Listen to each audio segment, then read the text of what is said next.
Hello number one कौम, उम्मीद है कि आप सब ठीक होंगे। और ठीक क्यों नहीं होंगे, क्योंकि ज़िंदा कौम हो नंबर वन मुल्क में, इस्लाम के किले में जो रह रहे हो, जो अभी रियासत मदीना बनते बनते थोड़ा सा बच गया है।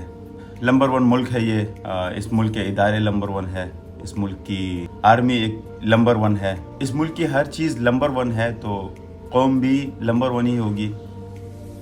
लेकिन इस नंबर वन मुल्क में, इस नंबर वन कौम की ज़िंदगी बिल्कुल भी ज़िंदगी जैसी नहीं है। इस नंबर वन मुल्क में अवाम की ज़िंदगी बदतर से बदतरीन होती जा रही है। खैर, बात निकलेगी तो फिर दूर तलक जाएगी। मैं बात करने आया था कि चंद्रयान 3 को चांद पे लैंड किए हुए एक हफ़्ता कंप्लीट हो गया होगा।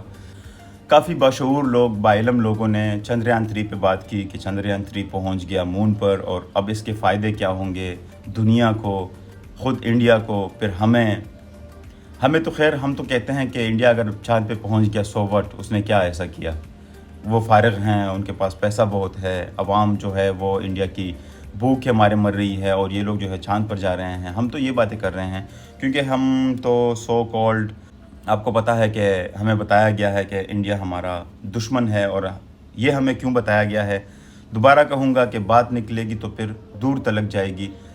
मैं चंद्रयान 3 पे तो बात नहीं करूँगा क्योंकि मैं इतनी इन्फॉर्मेशन, इतना नॉलेज मेरे पास नहीं है। लेकिन मैं सिर्फ बात करूँगा साइंसदानों पर कि इंडिया का अपने साइंसदानों के साथ बिहेवियर क्या है और हमारा अपने साइंसदानों के साथ बिहेवियर कैसा रहा है और अभी कैसा है। आपको पता होगा कि चंद्रयान 2 जब नाकाम हुआ था, फेल नहीं कह सकते हैं उसको भी, क्योंकि उसके भी काफ़ी फ़वाइद थे। एक ये भी कि चंद्रयान 3 कामयाब हो गया, तो इन्होंने पहले ट्राई किया था, जब वो नाकाम हुआ था। अगर ये चीज़ नाकाम नहीं कह सकता हूँ उसके, लेकिन फिर भी अगर चंद्रयान 3 की तरह कामयाब नहीं हुआ था तो इंडिया की गवर्नमेंट ने या फिर इंडिया के लोगों ने साइंसदानों की या फिर साइंसदानों की उस टीम की कोई इंसल्ट नहीं की थी। उनको ये नहीं कहा था कि आपने मुल्क का नुकसान कराया है या ये या वो। उस टाइम के पीएम जाते हैं और उस साइंसदान को या फिर उस टीम को गले लगाता है और उनको अप्रिशिएट करता है और उनको कहता है कि वेल डन, आप लोगों ने बहुत अच्छा किया है, कम से कम ट्राई तो किया है और आप लोग कामयाब भी होंगे। और वैसे ही हुआ, वो लोग कामयाब भी हो गए। हमने क्या किया है अपने साइंसदानों के साथ, आपने देखा होगा एक इंटरव्यू में डॉक्टर अब्दुल कदीर से जब पूछा जाता है कि सर ऐसा कौन सा काम है जो आपने किया हो और जिस पे आपको मायूसी हो, तो वो उनको जवाब में कहते हैं कि इस कौम की जो मैंने खिदमत की है, ये मैंने बहुत बुरा काम किया है, ये मैंने बहुत गलती की है, इस काम पर मुझे मायूसी है। हमारे साइंसदान हमारे बारे में, अपने काम के बारे में ऐसा कहते हैं। इसके अलावा जो हम फ़ख्र से कहते हैं कि हमारे मुस्लिम साइंसदान, उन मुस्लिम साइंसदानों का ख़ुद मुसलमानों के हाथों जो हशर हुआ है वो आवाम को नहीं बताया जाता, बल्कि बड़े फ़ख्र से कहा जाता है कि वो हमारे मुस्लिम साइंसदान थे, अगरचे इल्म का कोई मज़हब तो नहीं होता। मैं आज उनमें से 5 साइंसदानों का मुख्तसर सा अहवाल इस वीडियो में आप तक पहुंचाने लाया हूं। सबसे पहले बात करेंगे याकूब अल-कंदी पर, जिनका नाम तो आपने सुना होगा। फ़लसफ़े, तबकियात, रियाजी, तिब, मौसीकी, कीमिया और फ़ल्कियात का माहिर था।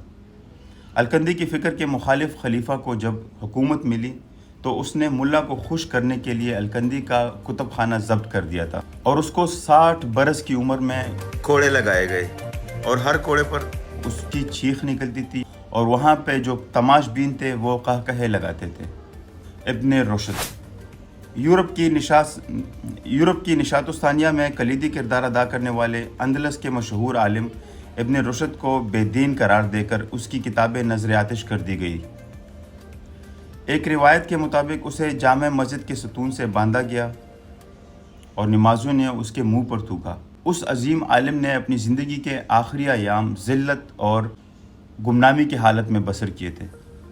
तीसरे नंबर पे इब्न सीना पे बात करेंगे, जिसका नाम बहुत मशहूर है। आप लोगों ने, जितने भी तालिब इल्म हैं, सब ने इब्न सीना का नाम सुना होगा कि हमारे मुस्लिम साइंसदान।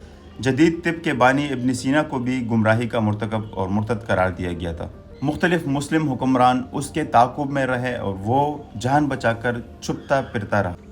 उसने अपनी वो किताब अल-क़ानून फ़ी तिब, जो 600 साल तक मशरिक़ और मग़रिब की मुख्तलिफ यूनिवर्सिटियों में पढ़ाई गई, उसने वो किताब भी हालत रोपोशी में लिखी थी।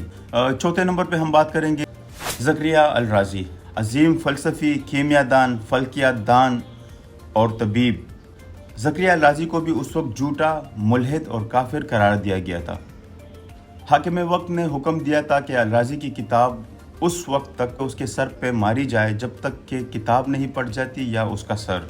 इस तरह बार बार किताबें उसके सर पर मारे जाने की वजह से अल-राज़ी अंधा हो गया था और फिर मौत तक वो नहीं देख सका। 5वें नंबर पे बात करेंगे जाबिर इब्न हयान पर। जाबिर इब्न हयान का भी नाम आपने बहुत सुना होगा, बहुत फेमस साइंसदान गुजरे हैं, मुस्लिम साइंसदान, जिसे मगरबी दुनिया के लोग जदीद कीमिया का फादर कहते हैं, जिसने कीमिया, तिब, फ़लसफ़ा और फ़ल्कियात पर काम किया, जिसकी किताब अल-कीमिया और किताबुल साबिईन सिर्फ मगरिब की लाइब्रेरियों में मिलती है। जाबिर इब्न हयान से हाकिम वक्त का इंतकामी सलूक। हुकूमत वक्त को उस वक्त जाबिर इब्न हयान की बढ़ती हुई शोहरत खटकने लगी थी, चुनांचे जाबिर का खरासान में रहना मुश्किल हो गया था। उसकी वालिदा को कूड़े मार मार कर शहीद कर दिया गया था, जिसके बाद जाबिर अपनी किताबों को और अपनी लेबॉर्ट्री के मुख्तसर से सामान को लपेट कर इराक़ के शहर बसरा चले गए थे। तो ये अहवाल है हमारे मुस्लिम साइंसदानों का, जिसका ख़ुद मुसलमानों ने ऐसा हशर किया है। तो भाई जिस कौम के साइंसदानों का ऐसा हशर किया जाता हो, वो कौम क्या खाक तरक्की करेगी।